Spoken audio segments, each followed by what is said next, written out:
Parenting podcasts can be a bit earnest. Parenting Out Loud is not that podcast. This person who I may not agree with politically is trying to talk about integrating children, not just into his professional life, but into public life. I have referred to myself as one and done. That article did make me rethink the term. It took about 11 seconds for this to go viral. Oh God, is this the ejaculate one? That is deranged and I love it. Parenting changes the way you see everything. Parenting Out Loud takes the big conversations of the moment and puts them through that filter. Because if parents are thinking about it, we're talking about it. Parenting Out Loud. Listen weekly wherever you get your podcasts. You're listening to a Mamma Mia podcast. If you tell medical staff that you slipped and fell on something and it went up your butt, no, it didn't. Just tell the doctors the truth, no matter how embarrassing you think it is or how much you think you'll be judged. Trust me, they've seen it before.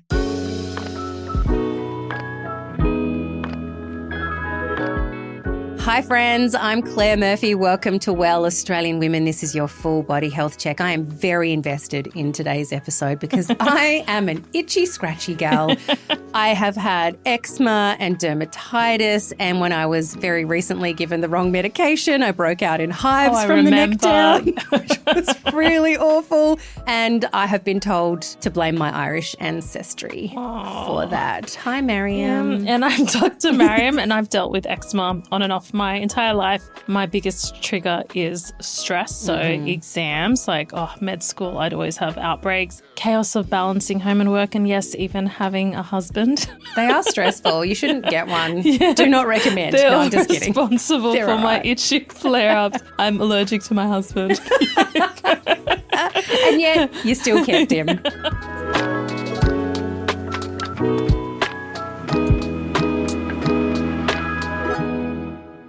Today, we are talking about skin conditions, so everything itchy and scratchy, weird colours, bumpy, blistery, all those kinds of things. We'll be tackling eczema and rosacea, psoriasis and a few more, asking how to best treat them, whether you can actually cure them, because I've been told a lot of them you can't, which is disappointing, and what you should never do if you have some of these conditions. So stick around for that. Today's quick consult. Alyssa's having trouble keeping on top of infections and she is over it. She would like some advice on that. But next, I've got a funny, not funny message from some of my nurse friends who are all in agreement about a certain medical emergency that sees patients lie to them quite a bit, where the truth would potentially work out much, much better for you. Yeah. So that's next. We're going to med school. Welcome to med school. Mariam, today's med school is a little bit more like a public service announcement. Yeah. I have some nurse friends. They've been listening to the show. They are deeply in love with you, Mariam. Oh, bless. They think of you like this glorious ray of sunshine that comes into their life once a week. But they've also been telling me that there is a certain type of patient that comes into their ER or surgery rooms with a very common problem, who will give the same or very similar reasons for this medical condition existing, but that not one single nurse or doctor actually believes is true. First, I would like to preface this with, this is a no judgment zone. What you choose to do with your own body is on you, as long as you are safe and are not hurting anybody or yourself. However, if you tell medical staff that you slipped and fell on something and it went up your butt, no, it didn't. There is a medical imaging professional on Instagram. I think her handle's just radiographer. They post x-rays of things like ultrasounds of babies when mum is laughing. It's hilarious. Or the hand that didn't let go of the firework fast enough. So like really interesting looks inside our body. Also just another public service announcement. Never look at an MRI of a baby. It is so weird. Terrifyingly weird. Scary. It's so scary. So scary. But there is also a selection of things on her account that are things that have gotten stuck inside of people that should not be there. So things from like a billiard ball to a full set of babushka dolls still inside one another. Are they separated? No. The big one with all the little still inside. Oh, goodness. And there's Coke bottles and various sex toys and things like that. Cucumbers. Yeah. There's toilet brushes. You've seen a lot, I imagine. But the common thread here is more often than not, they'll come in and say that it was an accident or they don't know what happened or they're not quite sure what's happening. Whereas, for example, this is just one story that I've heard. I don't know how true this is, but I have been told that a guy came in with a jar of Dolmio pasta sauce inside. And he claimed that he was cooking pasta, some splashed onto his clothes. His laundry was outside. He took his clothes off, put it in the washing machine. The door had locked behind him, so he had to climb back in through the kitchen window, which is where he says he slipped and fell, and the Dolmio jar went up his butt. Yeah. But the problem with that is, especially if it's something like glass, if you don't tell people the truth about what's happening or what's going on, then that could shatter inside of you and cause major damage, or getting it out could break it. There's no Dolmio grin there. That is not a Dolmio grin. I mean, that is an incredible story, but just know just the effort behind the story. Like as well. a lot. It's like, dude, you weren't climbing through the window, spreading those butt cheeks apart. Very wise. Okay, no. They will listen to you and they won't judge you. Yeah, but of course, we've heard it all before. Exactly. Yeah. Just tell the doctors the truth, no matter how embarrassing you think it is or how much you think you'll be judged. Trust me, they've seen it before. The best thing you can do is tell them the truth, and then they will be able to fix it, hopefully easier and faster with the more information that you give them. Yeah. So it's easier on them if they get to the bottom of it, pun intended. Yes, Straight just off the tell bat. us. Here's the thing, whatever ended up where it shouldn't be, we need to know the real story because it affects how we approach the removal, which is very important. So did it go in base first or tip first? I guess if it's a jar too, is the lid on? Is the lid off? Is the lid up? Is the lid down? Yeah. And what's it made of? Glass? Has it shattered? Is there, potential for injury?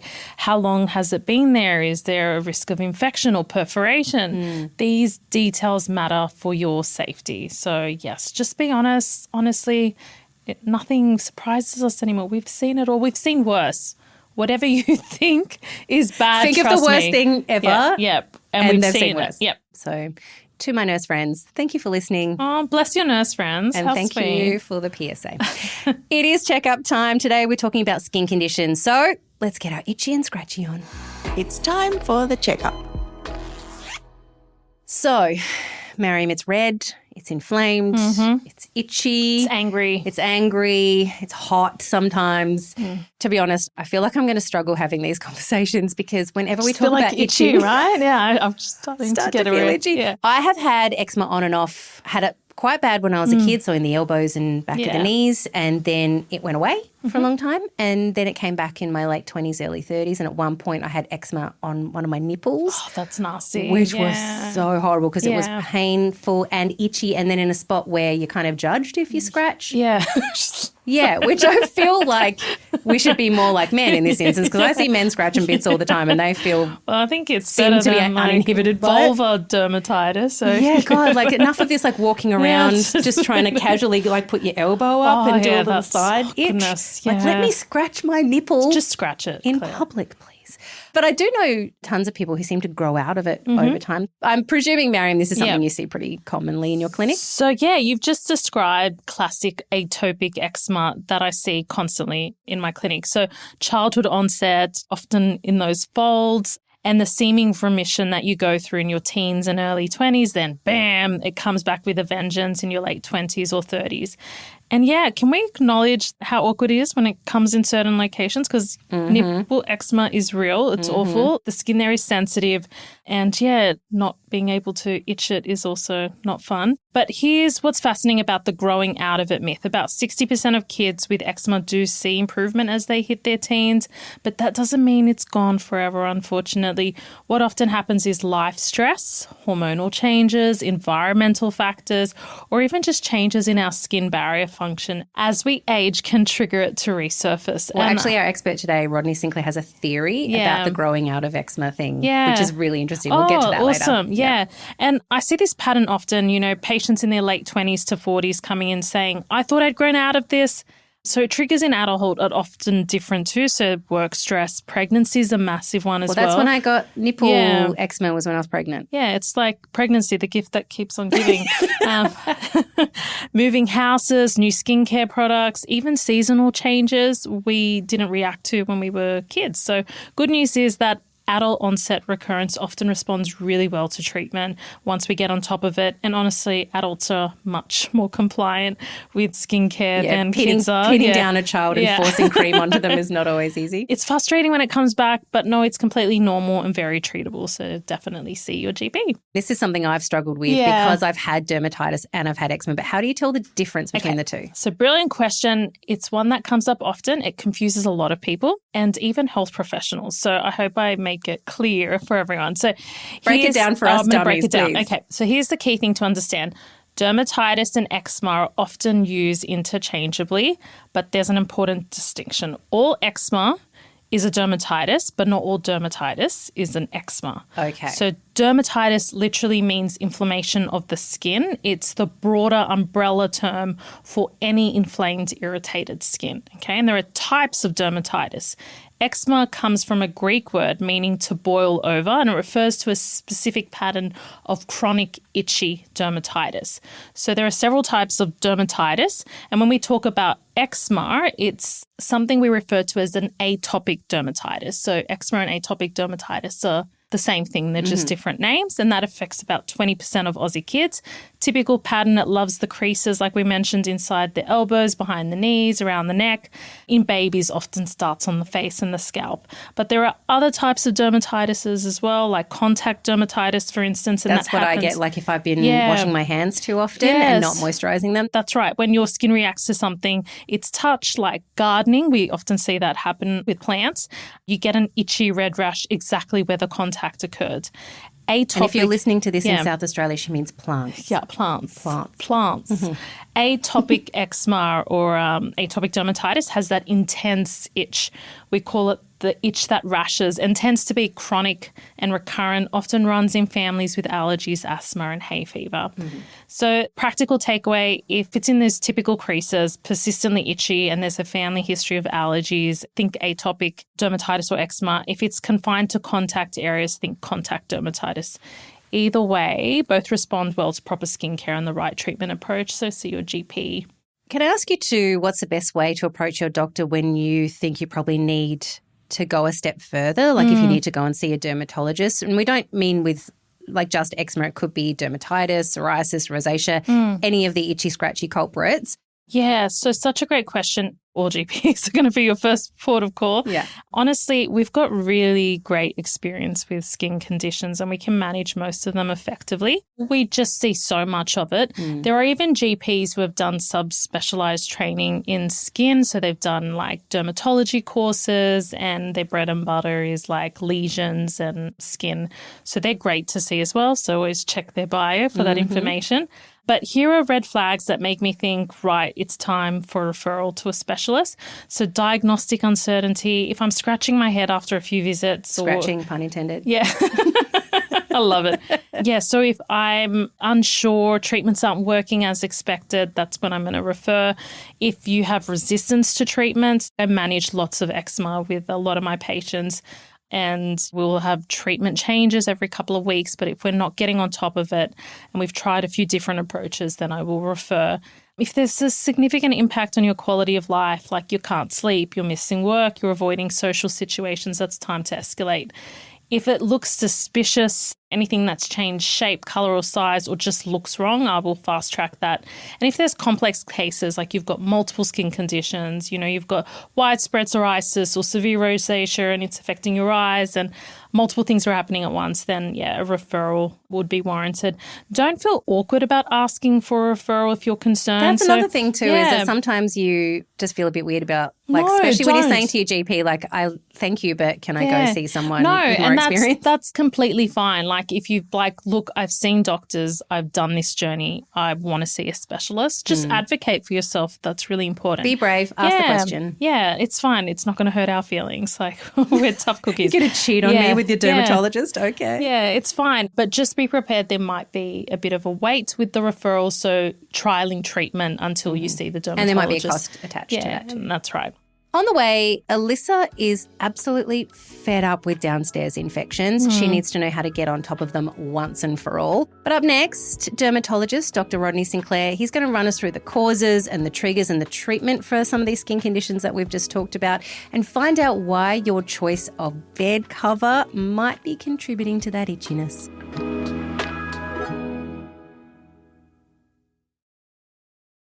So skin conditions are a pain in the butt. Yeah. They are itchy, they are uncomfortable, sometimes painful, and they can be embarrassing. I know they shouldn't be. I know we've been told to accept everyone in all their beautifulness, but if you have a rash on your face, it makes you feel something. Exactly. And I can't explain to you why walking out into the world when you have something on your face makes you feel like you want to be the smallest person you can possibly be so no one looks at it. So, Professor Rodney Sinclair is a professional fellow in the Department of Medicine at the University of Melbourne and the director of Sinclair Dermatology. He's going to answer a bunch of questions we have about our skin issues today, starting with what actually causes eczema. What's eczema's origin story? Why are some of us more prone to it than others? Well, eczema is in part a genetic disorder. And over the past 20 years, we've started to understand that. And it appears that the missing gene is a gene that produces a protein called filaggrin. And that's what produces the waterproof seal on the outer layer of the skin. And normally you have 2 copies of that gene in every cell. But if you've only got 1 copy, it means that your skin barrier is essentially going to be normal until it's disrupted. And then when it's disrupted, it doesn't have the same ability to repair itself. Now, what that means to you as a person is that if your skin barrier is disrupted, you've lost your waterproof seal on the outside of your skin and you'll lose water, your skin will dry out. And also allergens, things that you're allergic to, will enter the skin, activate the immune system and trigger the eczema. So it's a genetic condition where if your skin is disrupted, you just don't have the same resistance as people who don't have that gene change. What kinds of common things would disrupt that skin barrier and allow those allergens in?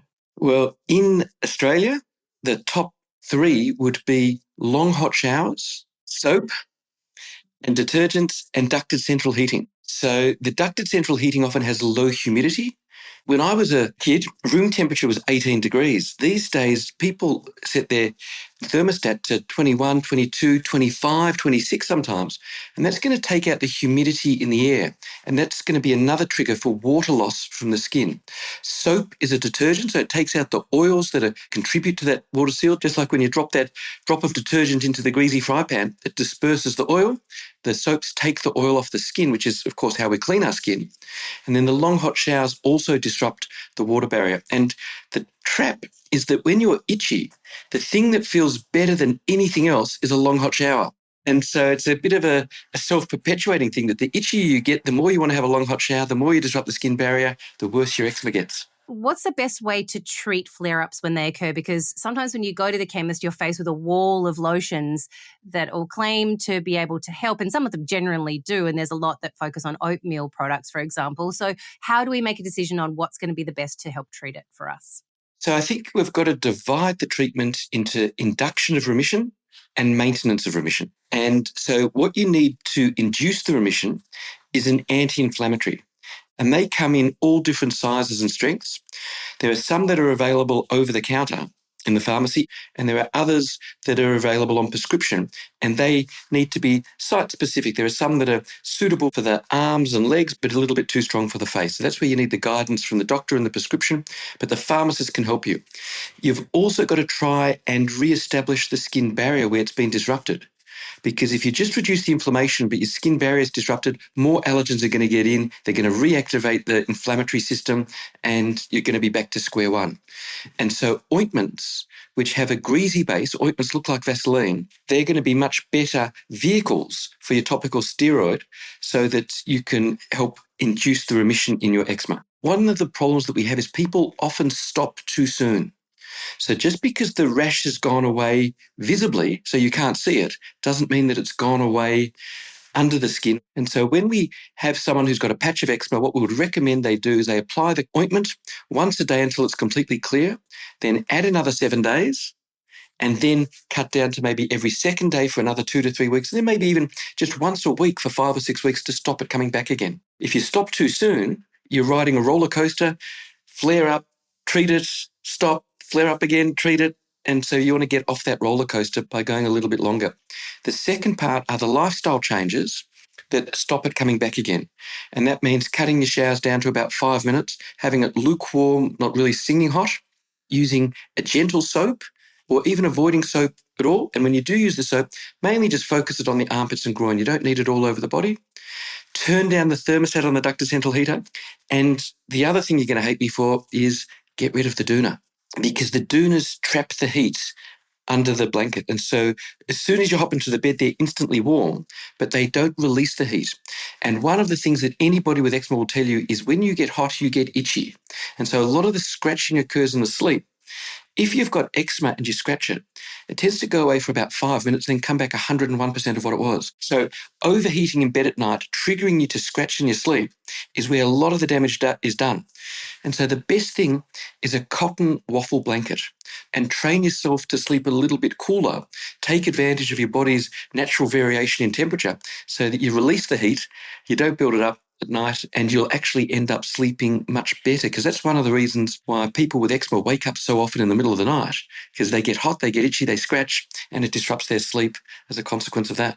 Well, let's have a look at a condition that is often confused as eczema, but is a different thing again, and that is psoriasis. Can you tell us what the difference between the two are? So both of them are red, scaly rashes. The difference with eczema is it's itchy in such a way that you want to scratch it with your fingernails, where psoriasis is itchy in a way that you want to just rub it with your knuckles. And so you never see scratch marks on the skin of people with psoriasis, but you do with people with eczema. If you look at the actual red scaly spot on your skin, in psoriasis, it's well demarcated. In other words, if you got your pen, you could draw a line right around the circumference, because there's a very sharp demarcation between where the psoriasis starts and where the psoriasis finishes. If you tried to do that with eczema, you'd get about halfway around and then it just sort of blurs off into the distance. And the third is that there are certain sites that are favoured by eczema and certain sites of the body that are favoured by psoriasis. So eczema occurs in the front of the elbow, psoriasis occurs on the back of the elbow. Eczema occurs on the back of the knees, psoriasis occurs on the front of the knees. Psoriasis is very common in the scalp behind the ears and comes as flaky dandruff. And so there are certain other features that help us distinguish. But the other thing that's really important for patients is that when you treat eczema with cream, it's usually 50% better in 24 hours, 75% better in 3 days, and pretty much gone within 5 to 6 to 7 days. Psoriasis, if you put the cream on, nothing happens for 48 hours, and then it starts to lose a little bit of a scale, starts to fade away, and it can take 5 to 6 weeks for that spot to disappear. So they behave quite differently in response to the treatments. And that's really important, because you can be using the right treatment for psoriasis, expecting it to be gone within a week. Nothing's happened within 3 or 4 days, and so people throw it in the bin, not realising that they were on the right path. They just needed to wait a little bit longer. That's where the diagnosis is important, so that people use the treatments correctly. And is psoriasis, like eczema, also genetic? Yes. With eczema, we often see it predominantly in children who then can grow out of it. I'd like to understand why that is, and is it the same for psoriasis? So I have a theory as to why the children grow out of the eczema. For the young children, they get dressed by their parents. And if you've got a young child and you're going out and you put 2 layers on yourself, you'll find that you tend to put 3 to 4 layers on your child.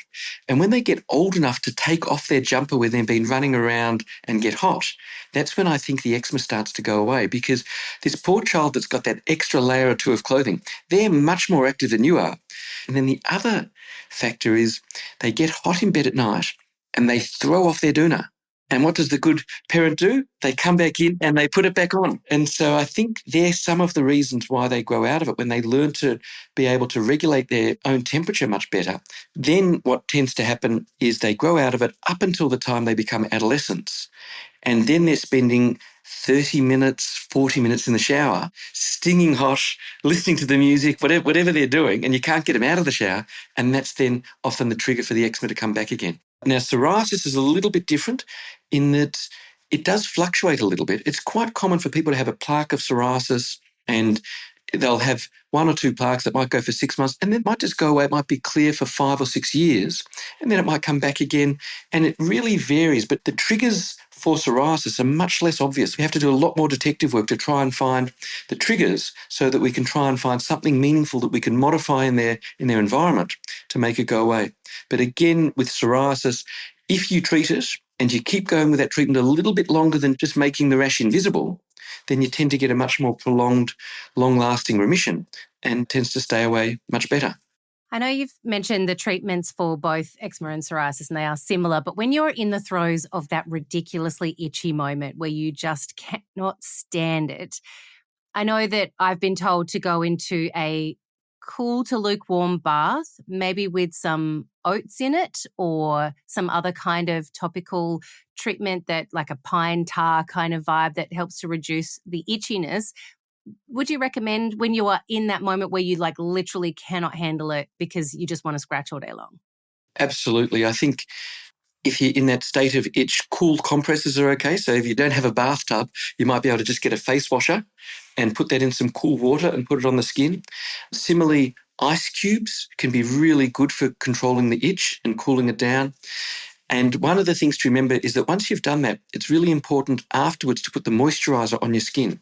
So if you're having a cool bath or you're putting a soothing moisturiser is good. The other thing that's a bit of a trick is keep your moisturising cream in the fridge so that when it goes on the skin, it's extra cooling. And that will also help relieve that itch in that emergency situation where you just want to scratch. And then again, applying cortisone creams, the cortisone ointments can also be very helpful.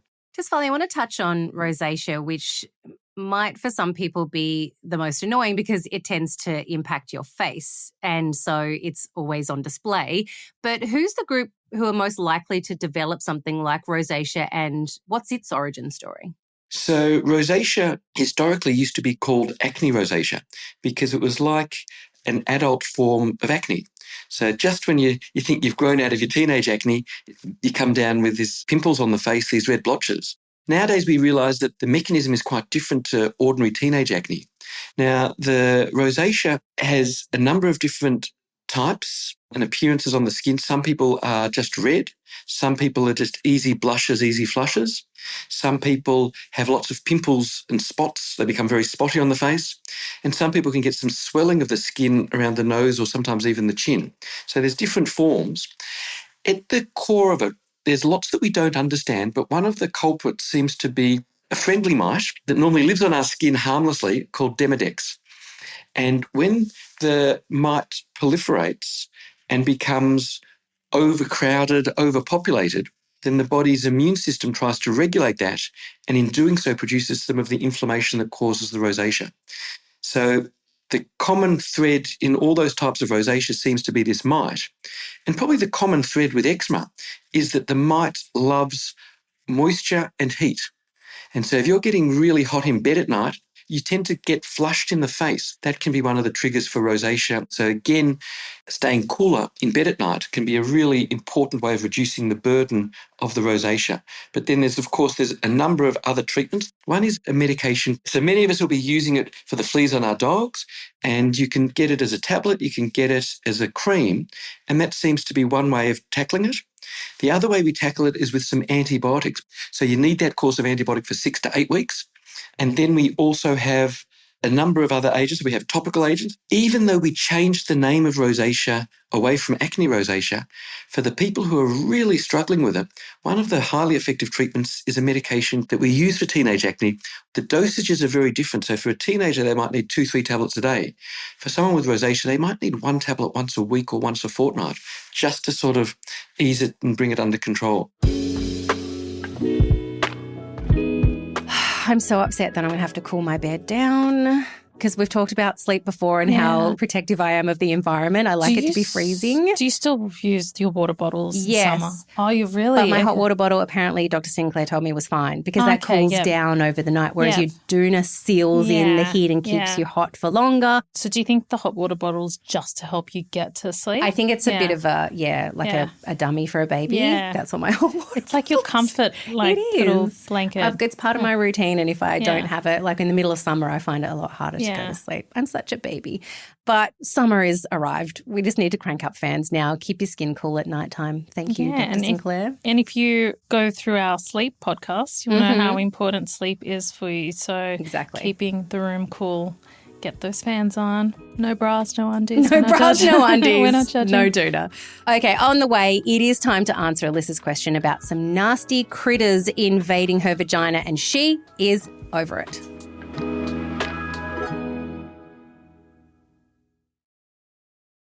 It is quick consult time, Mariam. You know what to do. The doctor will see you now just through here to consult room 1. Thank you for waiting. How can I help you today? So Alyssa said she wanted to be brave today Yeah. and she wanted to ask this question because she didn't want other women to feel like they just have to put up with it too. Yeah. So she wrote this. I've gone to my GP numerous times in the past year to treat bacterial vaginosis and multiple cases of thrush. I have had my cervical screening. I do have an IUD, so I don't have a period, and I just use shower water to clean myself.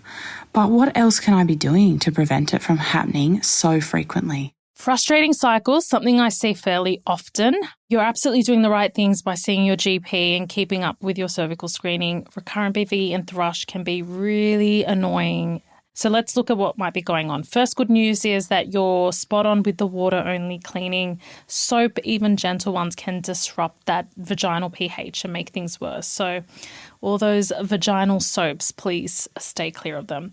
And you're not alone in this. BV recurrence is incredibly common. So we know that more than 50% of women experience post-treatment recurrence in 3 to 12 months. So don't feel like you're doing something wrong. It is generally a challenging condition to manage. So let's understand your risk factors and how we can approach them. So something interesting about your situation is thrush is more likely to affect women who have periods because of higher estrogen levels. Since you have an IUD and no periods, that might actually be protective, so that's great. However, you can still get thrush as a side effect from antibiotic use, from health conditions which can cause immunosuppression like diabetes, iron deficiency, immune disorders, or even vulval skin conditions like lichen planus. So they're things that I'd want to exclude with you as well. For BV specifically, certain risk factors can increase your risk of having recurrent infections, and that includes having an IUD, though research shows that's more common in people with a copper IUD as opposed to a hormonal IUD. That's an intrauterine device for our listeners. Other risk factors include multiple or new sexual partners and also recent antibiotic use. If you do have a regular partner, get him checked and treated too, because that's he could be giving it back to you. That's right. Here's the really exciting part for BV. So we know that new data suggests that BV reinfection from partners is likely contributing to these high recurrence rates. So bacteria can live in the male urogenital tract without causing any symptoms to them, but they keep reinfecting female partners. So partner treatment should definitely be offered to individuals in ongoing relationships. So next step for our lovely listener, Alyssa, is I'd suggest having a comprehensive chat with your GP about excluding any underlying causes that might be contributing, as mentioned. This should also include discussing safe sex measures, potential partner treatment if appropriate, and lifestyle changes. Other things to consider is avoiding perfumed soaps, bubble baths, scented tampons, wet wipes on genital skin, fabric softener on underwear, for instance. You might also benefit from some long-term treatment strategies. So for people who have recurrent thrush or recurrent BV, we can put them on a longer course of treatment.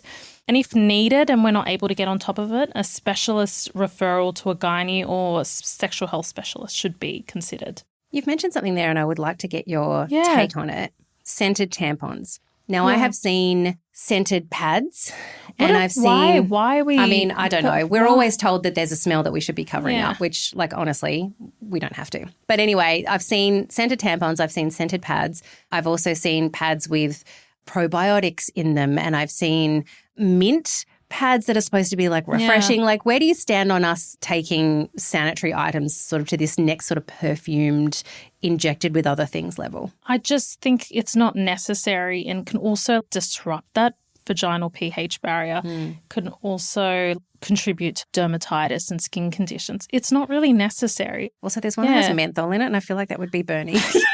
But why? It's just plain simple pads, plain simple tampons. That's all you need. And plain simple hygiene. Yeah, that's all we it. need. Yeah.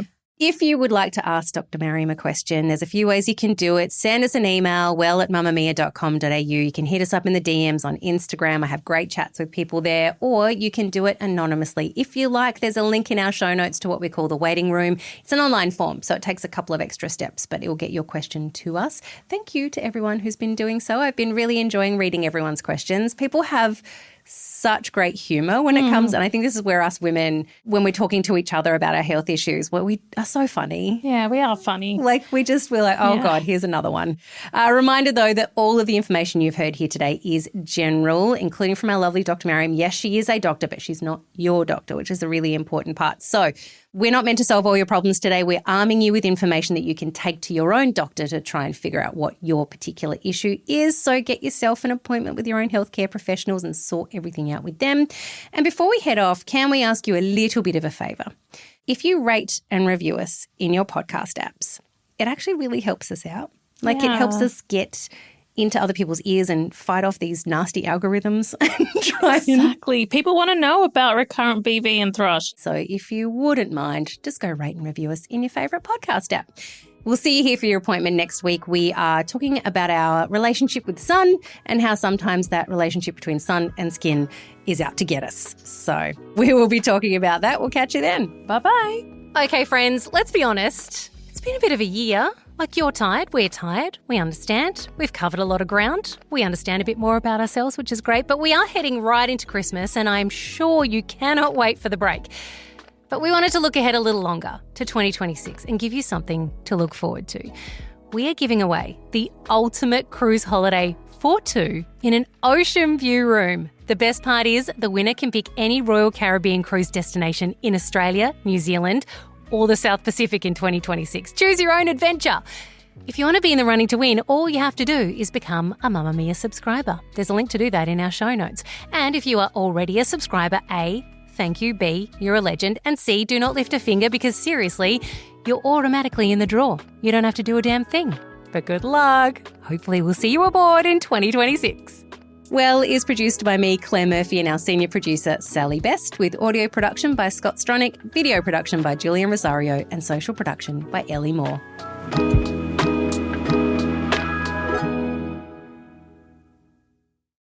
Mamma Mia acknowledges the traditional owners of the land we've recorded this podcast on, the Gadigal people of the Eora Nation and the Wonnarua people. We pay our respects to their elders past and present and extend that respect to all Aboriginal and Torres Strait Islander cultures.